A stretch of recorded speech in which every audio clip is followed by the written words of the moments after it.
Atau kita lagi salah lagi gitu kan. Lagi manakib kita mengembara kemana gitu. Nah, yang parah adalah ketika kita mengembara ke masa lalu, menggali memori-memori kenangan-kenangan yang lama, yang buruk, yang kita waktu itu misalnya saat-saat kita direndahkan, saat-saat kita dihina, saat-saat kita diselingkuhi, misalnya gitu. Sering nggak? Pernah? Nah, bayangin kita lagi di sini sekarang hari ini, mood kita langsung berubah. Kita jadi mendidih gitu, gara-gara ingat tuh masa. Itulah yang disebut dengan siksa kubur itu.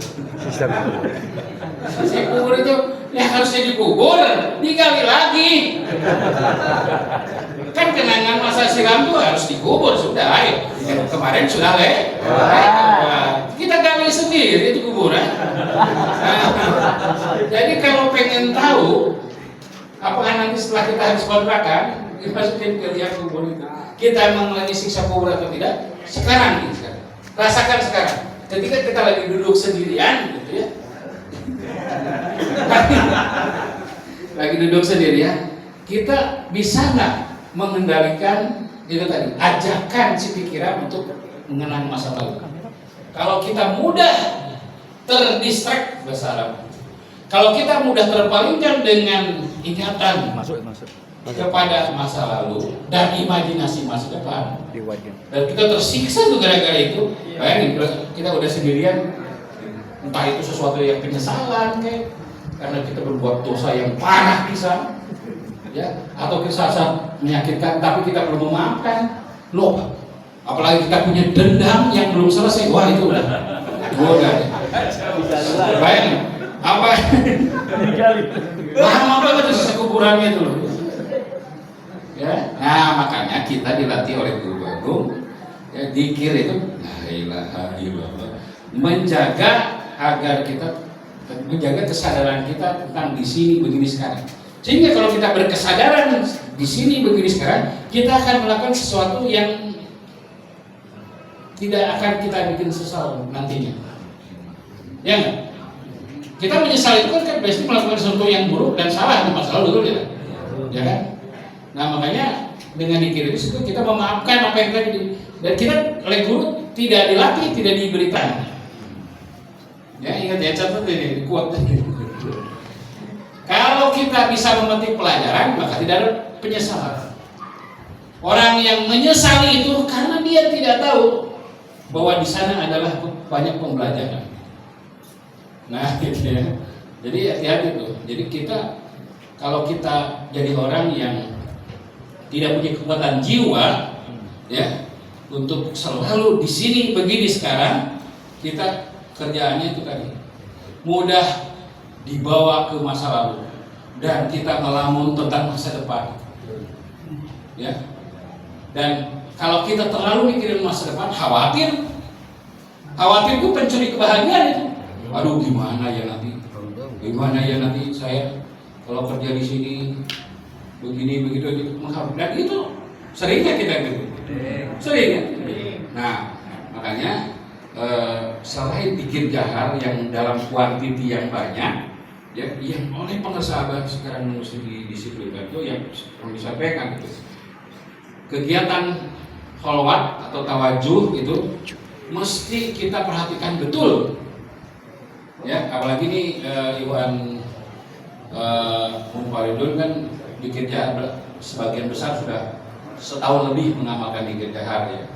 Nah tapi yang sering kurang perhatikan itu tadi ketika tawajuh yang 2 menit 9 detik itu, ya, posisi duduknya, kepalanya, nafasnya sering kita tidak perhatikan.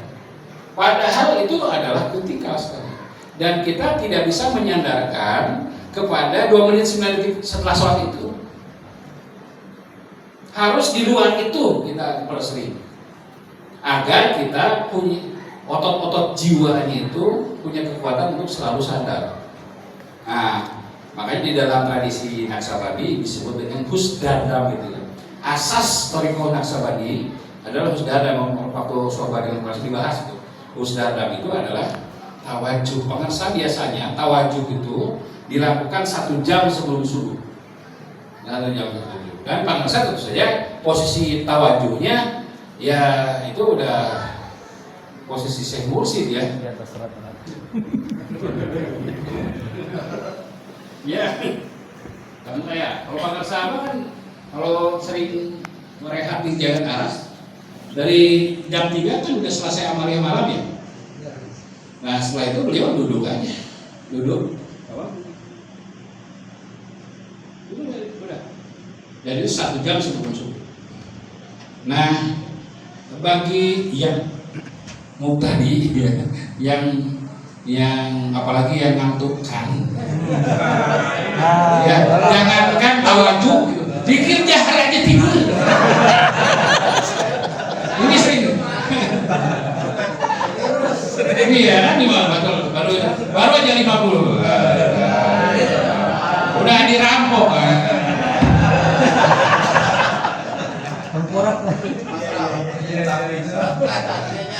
Apalagi tawajuh.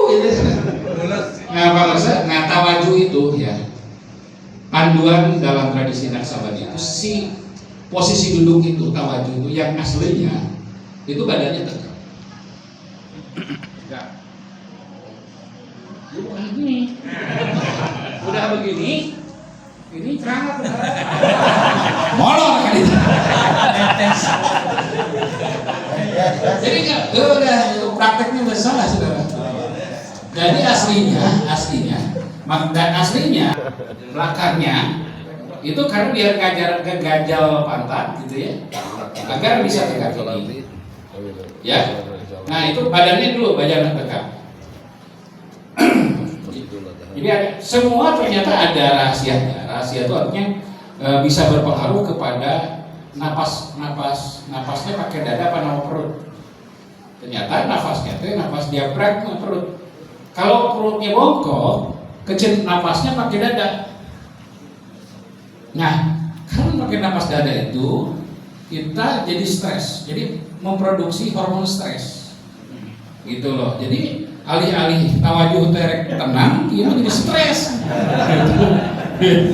Jadi napas diafragma, makanya pegang menggerak tawajuh.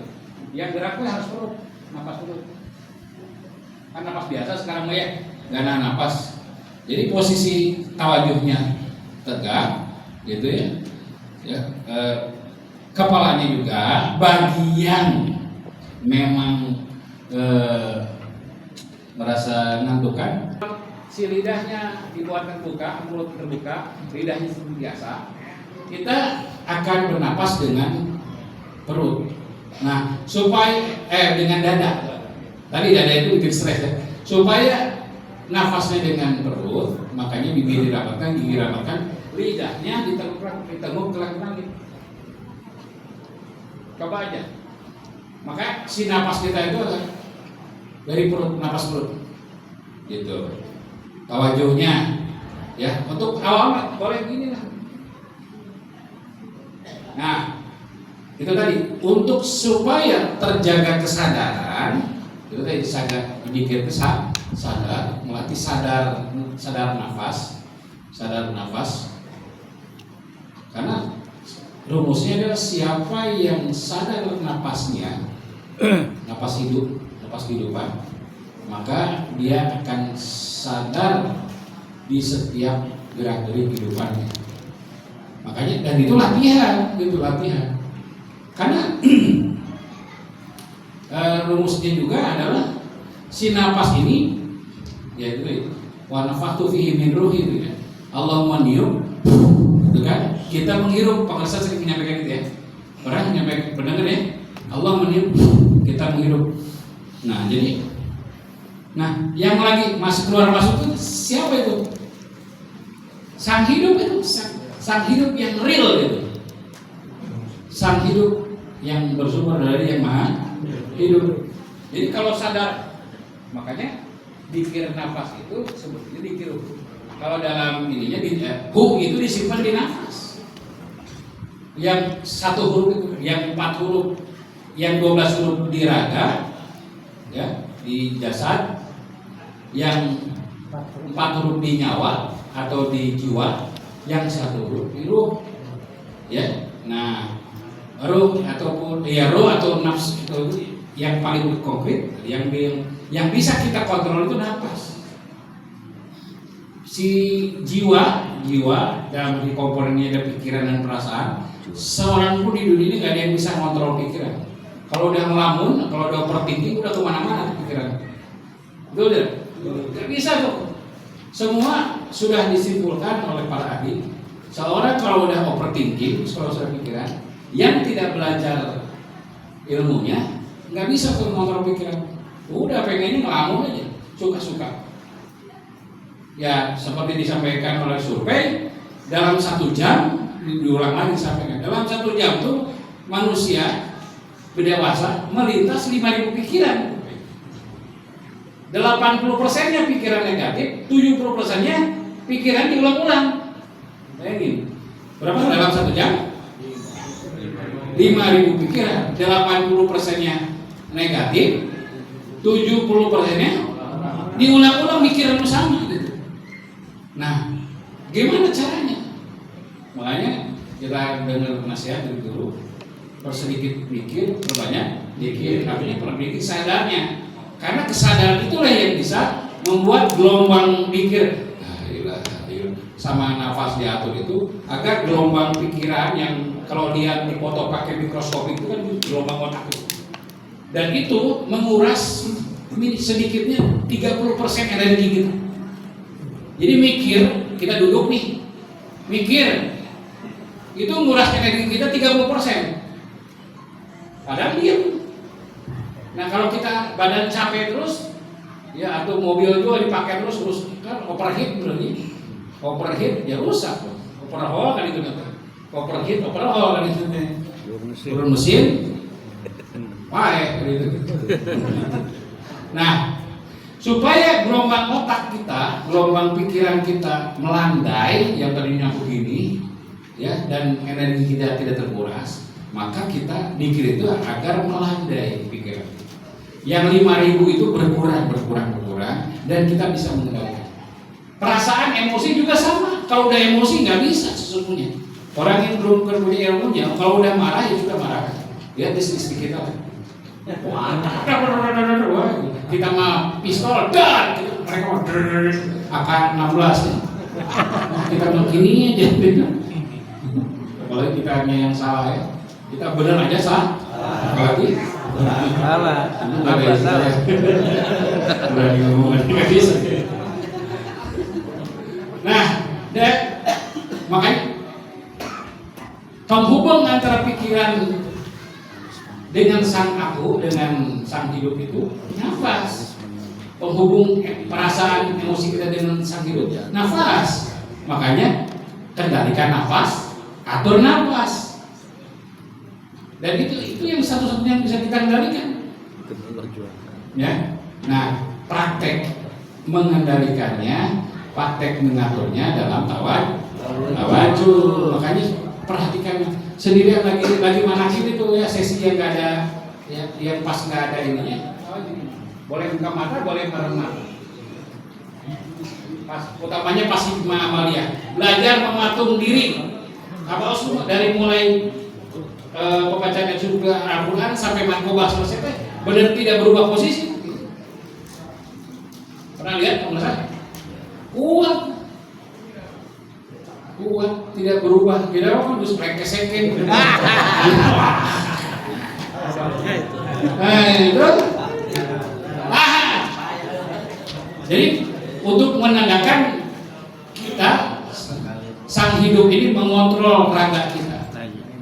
Dan ketahuilah kalau kita sudah dalam tawajuh itu, sudah terhubung dengan sang akunya, wah udah itu sakit itu kayak digigit semut, ya sakit tapi pegal tapi sudah kalah dengan kebahagiaan ketika kesadaran ini kita, jiwa kita menyatu dengan sang aku. Ya, coba latihan sekarang. Pas pertama, ya boleh duduknya duduk silanya tegak. Tawaju kepalanya tegak kalau ngantukkan. Kalau merasa kita ngantukkan. Kalau tawaju, kalaupun mau kepala nunduk, kepalanya tetap tegak, lidahnya tekuk. Sambil sadari napas masuk, sadari napas masuk. Itu sudah dapur itu asas Naksabandia itu topo bisu. Kalau orang Jawa itu kan ada topo. Tawaju itu topo, bertapa. Makanya petapa, patapaan Suryalaya. Itu karena tempat tawaju di Suryalaya. Murid-muridnya apa suku itu, jago-jago, pertapa semua itu. Karena mungkin dulu nggak ada handphone sih ya, jadi kuat. Kalau sekarang bentar dulu sinkron sekarang. Payah. Ayolah jadi tapa.